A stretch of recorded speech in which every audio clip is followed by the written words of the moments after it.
That's Nick. And that's Joseph. And today we're here to talk about, well, I guess my top 5 favorite films from the 2020 Venice Film Festival, which was a physical film festival with Cate Blanchett residing as the jury president, that I was lucky enough to cover a number of their items virtually. How many films did you watch? From Venice, probably just 15. Okay. So you're going to run down your 5 favorite?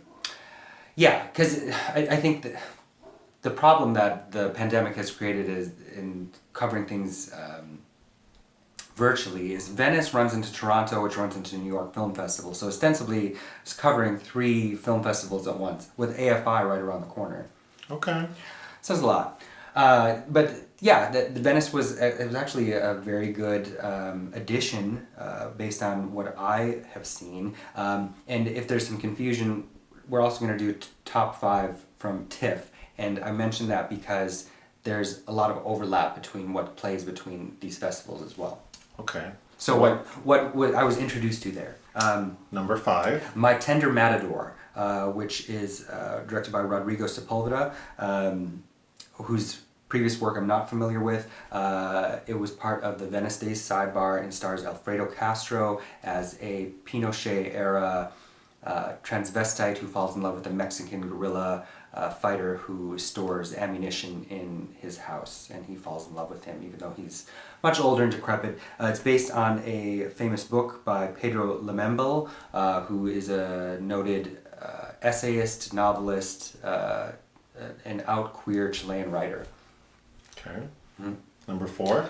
Number 4, Never Gonna Snow Again, which was co-directed by Malgorzata Szumowska and Michal Englert. Szumowska is kind of a favorite Polish film director of mine. I usually almost always like her stuff. I didn't like her English language debut she did last year. But this is kind of a return to form. It's about a Ukrainian-born masseuse who spends his time in a closed community providing service to a bunch of older women who clearly have some kind of cultural issues, but also look to him as a sort of healer. It felt like, and the title refers to changing weather patterns. It's never going to snow.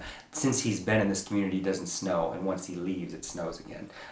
Interesting allusions to something like maybe Edward Scissorhands, you could read in there.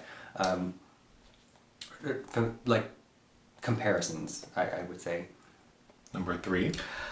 The World to Come.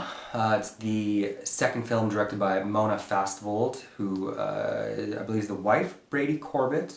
It stars Veronica Kirby, who won Best Actress at Venice for Pieces of a Woman, and Catherine Waterston, Casey Affleck, and Christopher Abbott. It's about, told from Catherine Waterston's perspective, kind of like a pioneer woman in mid-19th century American East Coast who it's told to us through kind of her omniscient inner thoughts that she writes down, recently having lost a child and just this horrible hard winter, and she meets another woman, Vanessa Kirby, and falls in love with her, and kind of the unraveling that happens.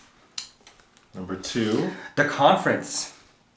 It's the 4th film directed by another up-and-coming favorite Russian director of mine, Ivan Tverdovskiy, who directed Zoology and Jumpman, 2 of his previous films I've seen. The Conference is about, it's the 17-year anniversary, I believe, of a terrible terrorist event in which theater was taken over by a group and they killed a bunch of people in the theater. So the survivors every year on this date rent this theater out and kind of have a reenactment, but this one is more of a special one. The woman that's in charge of it has now become a nun, and it's revealed, some things are revealed that she never has told anyone before that are happening in this theater. And number 1.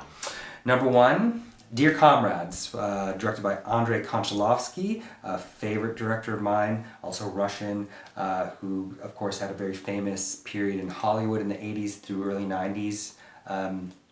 His latest is recuperation of a 1962 assault on some Soviet union workers who were demonstrating in protest and who are slaughtered, and of course it's covered up, and it's told through the eyes of Julia Vysotskaya, who is has been in Konchalovskiy's, I think, almost all of his late period films. Excellent in his 2016 movie Paradise. But again, she's the linchpin of this. She's looking for her daughter who was involved in the protests. She's also a communist member who eventually changes her tune after this experience. And it won the Special Jury Prize, which is basically third place at Venice.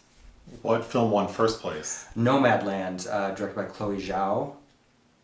You saw that. I did, but that's part of my TIFF rundown. Oh, okay. Well, then we're done here. Yeah. Mhm. All right, bye. Bye.